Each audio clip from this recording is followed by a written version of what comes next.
even deeper, then anything that you experience or notice at this moment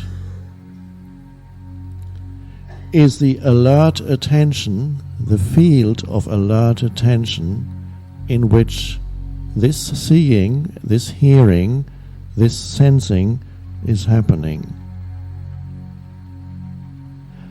One could also call it a field of stillness.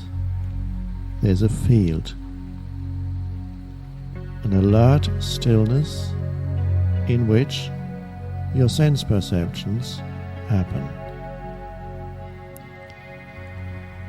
That alert stillness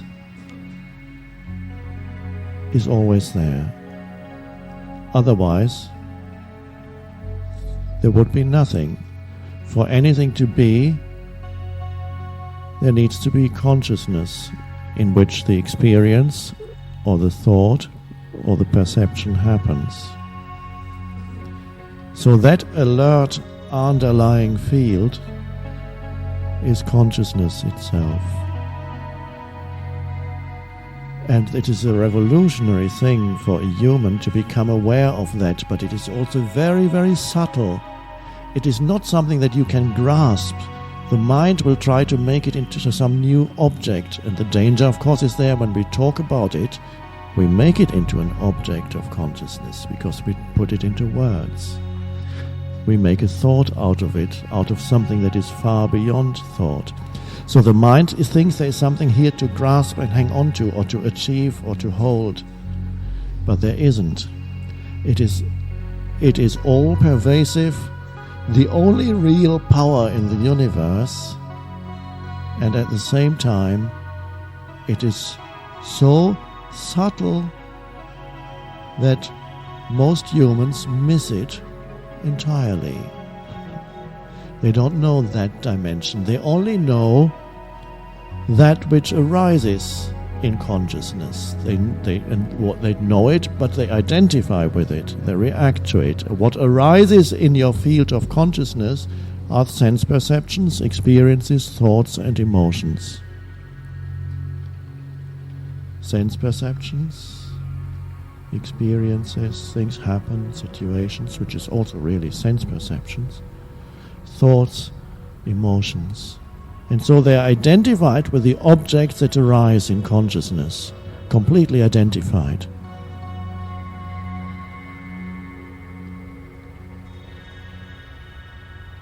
Never knowing that deeper level, that is the very condition for the arising of anything, comes out of that. And one could describe that as stillness. The word limits it somewhat, but it's a pointer. So one could say there is in you the dimension of stillness. Has never not been there. Is not something that you need to acquire or achieve, that you could achieve in the future, in time. If you're looking to the future to achieve that dimension, enlightenment, whatever you want to call it, if you look to the future to achieve that dimension, that very looking to the future prevents you from seeing that it's already the very essence of your being now. So many humans are looking to the future to look for fulfillment or enlightenment or liberation in whatever way, through $1 million or through spiritual enlightenment. They look to the future for that, and the moment you move away and look to the future for it as if it were something that you could get from someone or through some experience, you've gone away from it. Mentally, you've gone into the old conditioned mind movement, which is looking to the next thing. This is why I spoke yesterday of the vertical dimension that we are going into here. So the dimension of stillness, let's for a moment use that pointer, and let's never get attached too much to one single pointer, because then you make it into some kind of belief. And the concept satisfies you for a moment. And then you could even say, I believe in stillness. You don't believe in stillness? You're wrong.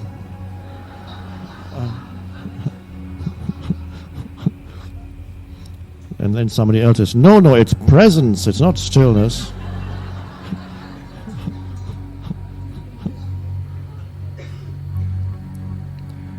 There is in you that already, the stillness underneath all the mental noise and the emotional fluctuations. There is that realm of the unconditioned, pure awareness, pure consciousness.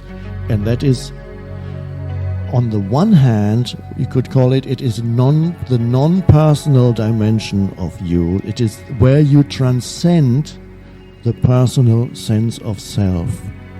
And then you might say, no, I don't want to lose myself. But what you hadn't realized is you think that yourself is the story of yourself. But that is no more than thoughts. If you look very deeply and closely into what you mean when you say, I don't want to lose myself, I can feel there's something precious here that I do not want to lose. And you think that sense of something precious that I am, I cannot imagine that I'm going to die.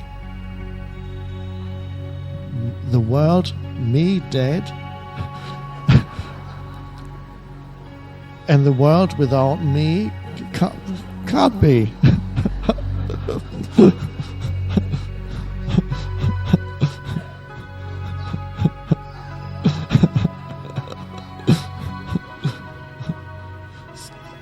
So there is something, one feels there is something precious, and people, the fear of death comes because people believe this is going to be lost.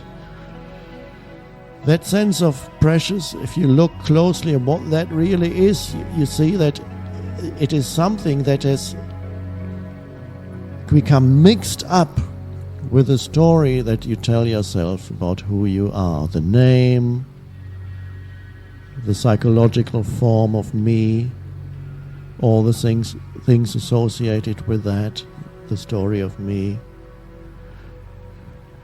the beliefs. And something has become mixed up with that, and that is the sense of I, a deeper sense of beingness that got mixed up with a story. And when you even touch the realm of stillness in yourself, that is the deepest fulfillment that could be, and you realize who you truly are is that. That is the essence of your sense of I am. It has nothing to do with the story. It just got confused with the story. Sometimes people discover that whose story is destroyed by life. Life does something to you that you cannot, the story becomes totally unbearable. Everything collapses around you, so you cannot uphold the story anymore of me as somebody who has done this or has done that or has achieved that. It's all left you. Maybe the body has become ill, is collapsing. Things around you are collapsing. There's nothing left that you can claim anything about, make any claim about possession, this or that. It's all gone. I don't know who I am anymore. Some people experience that realization in prison when they are stripped of everything. Everything has left them. The story has collapsed. I don't understand anything. Some people experience it when there's a sudden great disaster in their life. Suddenly, all their explanations don't work anymore the way they had explained. They had all figured it all out, how the universe works and my place in the universe and what with the importance of my life, my work, what I've achieved and done. And suddenly, the whole thing, your whole career suddenly crumbles. Maybe something crumbles around you, and with it that. And in the last moments of this physical form, you suddenly all that leaves you. Your story collapses at the same time as the world around you collapses. You might be on a sinking ship or building collapsing, and at that moment there is a corresponding inner collapse of the edifice, the mental edifice of the story of me. And what is left when that collapses is what was always there. You touch the stillness and you touch the deepest sense of being of I am. That has nothing to do with your physical form or your psychological form of me. Nothing to do with form. And there's a moment of peace and stillness. And many people who have touched death and survived miraculously, many tell the story of suddenly encountering a realm of great serenity and peace. All fear leaves them.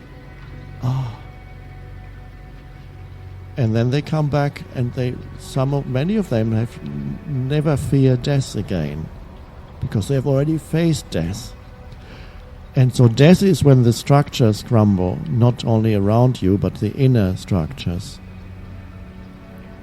One way is through disaster, and another way is through, the more gentle way is through sitting here.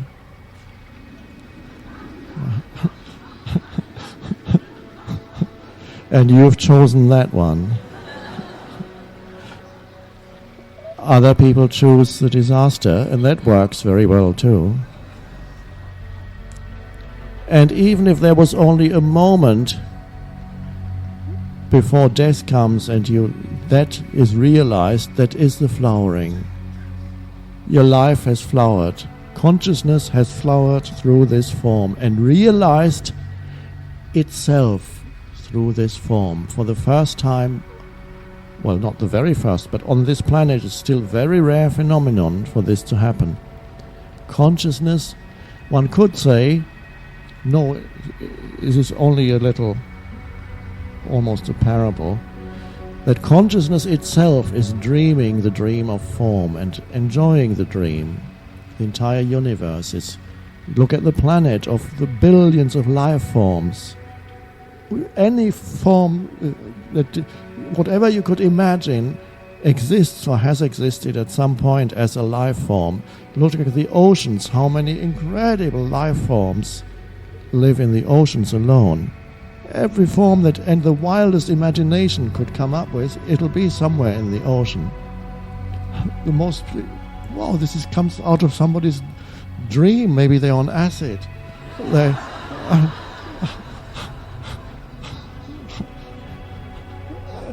So am I saying that the universe is on acid? Well, something like that.